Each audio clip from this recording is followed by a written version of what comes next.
இன்றைக்கி நம்ம பார்க்க போகிற ராசி மிதுன ராசி. மிதுன ராசி நேயர்களுக்கு இந்த ஆடி மாதம் எப்படி இருக்குன்னு நம்ம பார்க்கலாம். மிதுனம் உங்கள் ராசியிலே குரு உட்கார்ந்துருக்காரு. உங்கள் ராசிக்கு 2ஆம் இடத்துல சூரியனும் புதனும் கடகராசியில் இருக்காங்க. ராசிக்கு 3ஆம் இடத்துல செவ்வாய் கேது சிம்ம ராசியில் செஞ்சுட்டு இருக்காங்க. ராசிக்கு 9ஆம் இடத்துல பாக்கியஸ்தானத்தில் ராகு கும்பராசியில் இருக்காருங்க. 10ஆம் இடத்துல சனி மீன ராசியில் செஞ்சுட்டு இருக்காங்க. 12ஆம் இடமான விரயஸ்தானத்தில் சுக்கிரன் ரிஷபராசியில் சஞ்சரிச்சிருக்காங்க. இதுதான் ஆடி மாதம் 1ஆம் தேதிக்கு உண்டான கிரக நிலைகள். ஆடி மாதம் 10ஆம் தேதி சுக்கிரனோட பயிற்சி நடக்கும். ஆடி மாதம் 12ஆம் தேதி செவ்வாயோட பயிற்சி நடக்கும். எப்படி இருக்குன்னு பார்த்துடலாம். மிதுன ராசிக்கு பாருங்கள், ராசியிலே குரு இருக்கார். ராசியிலே ஒரு நல்ல கிரகம், சுப கிரகம், ஒளி கிரகம் இருக்குது. இது ஒரு மிகப்பெரிய ஒரு நல்ல விஷயம் சொல்லிடலாம்.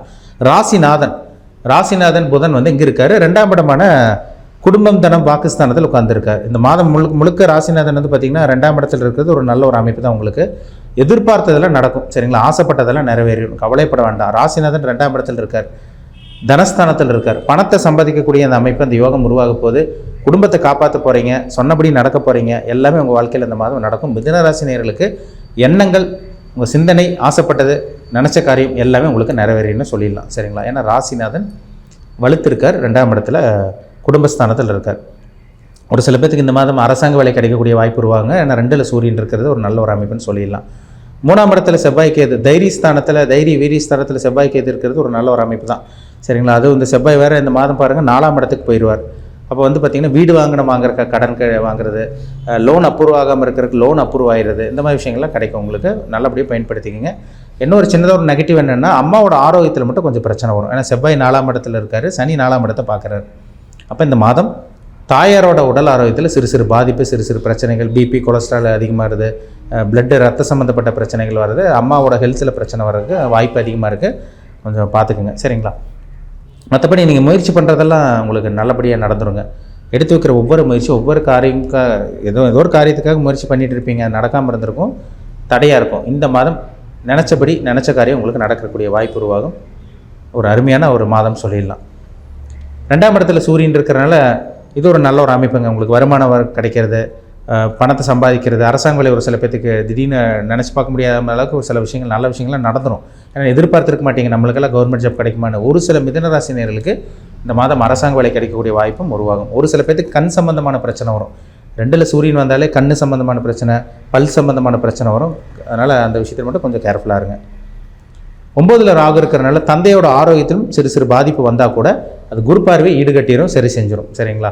மற்றபடி தீர்த்த யாத்திரை போகிறது, புண்ணியஸ்தானங்கள் போகிறது, தூர பிரயாணங்கள் போகிறது, உயர்கல்விக்காக படிக்கிறதுக்காக வெளிநாடு போகிறது, இந்த மாதிரி விஷயங்கள்லாம் உங்களுக்கு நல்லபடியாக இந்த மாதம் உங்களுக்கு நடக்கும். அதிலலாம் சந்தேகமே கிடையாது, சரிங்களா? 10ல் சனி இருக்கார். 10ல் சனி இருக்கிறது, தொழில் ஸ்தானத்தில் சனி இருக்கிறது பார்த்திங்கன்னா ஒரு சிறப்பான ஒரு அமைப்புங்க. தொழில் ஸ்தானத்தில் சனி இருக்கிறது நல்ல ஒரு அமைப்பு உங்களுக்கு, சரிங்களா? தொழிலில் சூடு பிடிக்காமல் இருக்கவங்களுக்கு, தொழில் ரன் ஆகாமல் இருக்கவங்களுக்கு, தொழில் நல்லாவே போகலைங்க சார், என்ன பண்ணுறதுன்னு தெரியல, அவங்க சொல்லிகிட்டு இருக்கவங்களுக்குலாம் தொழில் நல்லா போகும். ஏன்னா 10ல் சனி இருக்கிறதும், 10ஆம் அதிபதி குரு லக்னத்தில் ராசியில் இருக்கிறதும் ஒரு நல்ல ஒரு அமைப்புங்க. புதுசாக ஒரு சில பேர் இந்த மாதம் தொழில் ஆரம்பிக்கிறதுக்காக முயற்சி பண்ணுவீங்க, இல்லை தொழிலை பெருசுப்படுத்துறதுக்காக முயற்சி பண்ணுவீங்க, இல்லை தொழிலே மாற்றலாம், இந்த தொழில் வேண்டாம், சரியாக போகலை, சரியாக ரன் ஆக மாட்டேங்குது, வருமானம் வர மாட்டேங்குது, பணம் வர மாட்டேங்குது, புதுசாக வேறு தொழில் ஆரம்பிக்கலான்னு முயற்சி பண்ணிகிட்டு இருக்கவங்களுக்கும் புதுசாக ஒரு தொழில் ஆரம்பிக்கிறதுக்கும் ஒரு நல்ல ஒரு வாய்ப்பு உருவாகும்.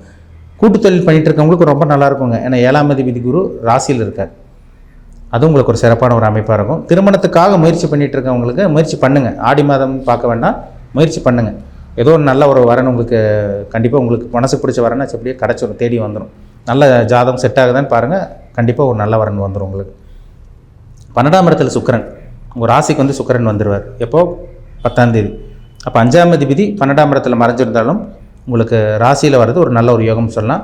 குழந்தை பாக்கியத்துக்காக வெயிட் பண்ணிகிட்டு இருக்கவங்க இந்த மாதம் புத்திர பாக்கியம் கிடச்சிரும், குழந்தை பாக்கியம் கிடச்சிரும். உங்களுக்கு குலதெய்வ அனுகிரகம், தெய்வ அனுகிரகம் கிடச்சிரும். உங்களுக்கு இஷ்ட தெய்வ அனுகிரகமும் குலதெய்வ அனுகிரகம் கிடைக்கக்கூடிய நல்ல ஒரு மாதமாக இருக்கும். ஏன்னா ராசியில் 2 சுபகிரகம், 2 ஒளி கிரகம் உங்கள் ராசியில் உங்கள் உடம்பு மேலே இருக்குன்னா எப்படி இருக்கும்? அப்போ நல்ல பிரகாசிக்க போகிறீங்க, நல்ல ஒரு வெளிச்சம் கிடைக்க போகுது, ஆசைப்பட்டதை நிறைவேற்ற முடியும். இருட்டுக்குள்ளே இருந்து நீங்கள் சித்திரவதை நரக வாழ்க்கை அனுபவிச்சுட்டு இருந்த மிதுன ராசினியர்களுக்கு இந்த ஆடி மாதம் ஒரு நல்ல ஒரு மாதம் சொல்லலாம். 2 சுபகிரகம் உங்கள் மேலேயே வரப்போகுதுன்னு அர்த்தம், உங்கள் அந்த வைப்ரேஷன் உங்கள் மேலே படப்போகுதுன்னு அர்த்தம். அப்போது கண்டிப்பாக நிறைய நல்ல விஷயங்கள் உங்கள் வாழ்க்கையில் நடக்க போகுதுங்க. வீடு வாங்குறது, நிலம் வாங்குறது, இடத்த மாற்றுறது, இடம் வாங்குறது, இல்லை வேலையை மாற்றுறது, இந்த மாதிரி விஷயங்கள்லாம் உங்களுக்கு நல்லபடியாக உங்களுக்கு அமைச்சிடும்.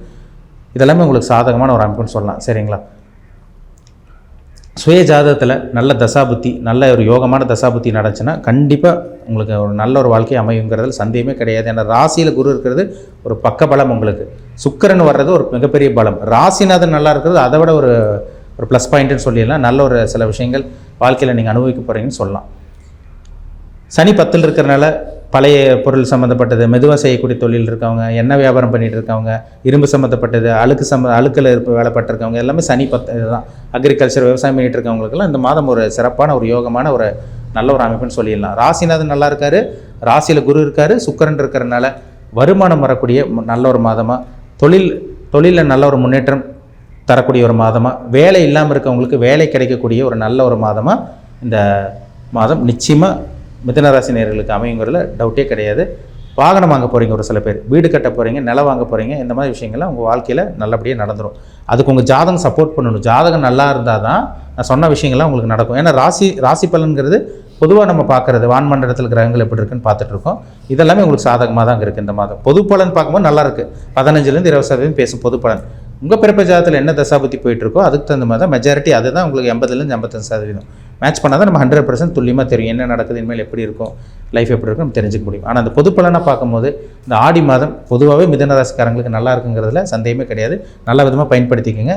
எல்லா மிதுன ராசிக்காரங்க அவங்கவுங்க வயதுக்கு தகுந்த மாதிரி சில நல்ல விஷயங்கள் விஷயங்களும் உங்கள் வாழ்க்கையில் பார்க்க போகிறீங்க. நல்ல காரியங்களும் நடக்க போகுது இந்த ஆடி மாதம். சரிங்களா? மீண்டும் அடுத்த பதிவில் சந்திக்கும் வரை உங்களிடமிருந்து விடைபெறுவது உங்கள் ஜோதிடர் தமிழரசன். இந்த சேனல் பிடிச்சிருந்தா உங்கள் நண்பருக்கு உறவினருக்கு ஷேர் பண்ணுங்கள், லைக் பண்ணுங்கள், சப்ஸ்கிரைப் பண்ணுங்கள், பெல் பட்டனை கிளிக் பண்ணிக்கோங்க, ஆளுங்கிற ஆப்ஷன் இருக்கும் அதையும் செலக்ட் பண்ணிக்கோங்க. அப்போ தான் நாங்கள் போடுற பதிவுகள் எல்லாமே உங்களை வந்து சேரும். இப்போ நம்ம பார்த்தது எல்லாமே பார்த்திங்கன்னா பொதுவான பலன், அதாவது ஆடி மாத ராசி பலன் நம்ம பார்த்துருக்கோம். இது வந்து கோச்சார கிரகநிலைகள், வால்மண்டலத்தில் இப்போ நகரக்கூடிய கிரகநிலைகளை வச்சு நம்ம கால்குலேட் பண்ணி நம்ம பார்த்தோம். சரிங்களா? ஆனால் உங்கள் ஜாதகம், பிறப்பு ஜாதகம் ஒன்று இருக்குங்க. பிறப்பு ஜாதகத்தில் நீ என்ன ராசி, என்ன நட்சத்திரம், என்ன நட்சத்திர பாதம், 1ஆம் பாதமா, 2ஆம் பாதமா, 3ஆம் பாதமா, 4ஆம் பாதத்தில் பிறந்திருக்கீங்களா, அதுதான் ரொம்ப முக்கியம். சரிங்களா? கோச்சார பலன்கிறது ஜென்ரலாக பார்க்குறது. பொதுவாக ஒரு ராசிக்கு பார்க்குறேன்னா அது ஜென்ரலாக ஒரு ராசிக்கு பார்க்குறதுங்க இப்படி இருக்கும் இப்படி இருக்காது நம்ம பார்க்குறது.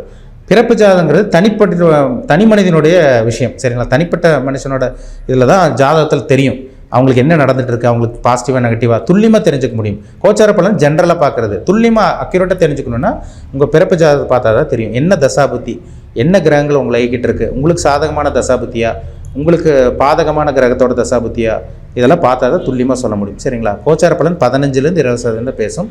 உங்கள் தனிப்பட்ட ஜாதகம் தான் 80லேருந்து 85%. அப்போ மெஜாரிட்டி அதை தான் பேசுது பாருங்கள். அப்போ ரெண்டு மேட்ச் பண்ணி பார்த்தா தான் 100% துல்லியமாக தெரிஞ்சுக்க முடியும். ஒரு மனுஷன் எதுக்காக பிறந்திருக்கான், என்ன அனுபவிக்க பிறந்திருக்கான், என்ன கர்மா, நல்ல கர்மா அனுபவிக்க பிறந்திருக்கானா, கெட்ட கர்மா அனுபவிக்க பிறந்திருக்கானா, இந்த பிறவில் என்னென்ன நடக்கும், என்னென்ன காலகட்டங்கள், என்னென்ன வயசில் என்னென்ன நடக்கும், இது ஜாதகத்தை வச்சு பார்த்தா தான் நம்ம துல்லியமாக அக்யூரேட்டாக சொல்ல முடியும்.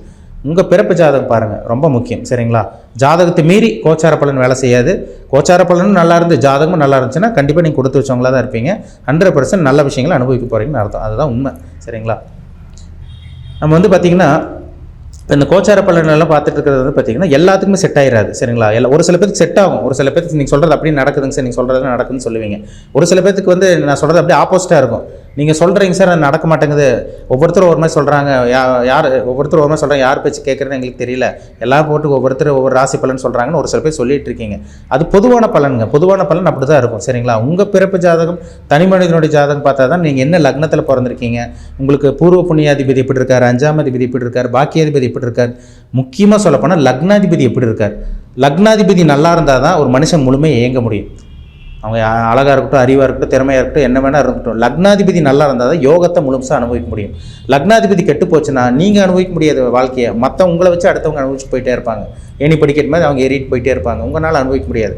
லக்னம்ங்கிறது ரொம்ப முக்கியம். லக்னாதிபதி ரொம்ப முக்கியம். இப்போ 2 கையில் 2 கால் இல்லை, கோடிக்கணக்கில் பணம் கொண்டு வந்து கொடுத்தா எப்படி அந்த மனுஷன் அனுபவிக்க முடியும்? அதே தான், லக்னாதிபதி நல்லா இருந்தால் தான் யோகங்கள் அனுபவிக்க முடியும். லக்னாதிபதி கெட்டு போனால் யோகத்தை முழுசாக அனுபவிக்க முடியாதுங்கிறதா ஒரு நிதர்சனமான ஒரு உண்மைன்னே சொல்லிடலாம். சரிங்களா? அதனால் உங்கள் தனிப்பட்ட ஜாதகம் பாருங்கள், என்ன தசாபுத்தி போதும் பாருங்கள், உங்கள் வயசு என்ன கர்மாவில் இருக்கீங்க, என்ன அனுபவிக்க போகிறீங்க, என்னென்ன நடக்க போகுது, இதெல்லாமே உங்கள் தனிப்பட்ட ஜாதகத்தை பார்த்தா தான் நம்ம டீப்பாக தெளிவாக சொல்ல முடியும். சரிங்களா? மீண்டும் அடுத்த பதிவில் சந்திப்போம். நன்றி, வணக்கம்.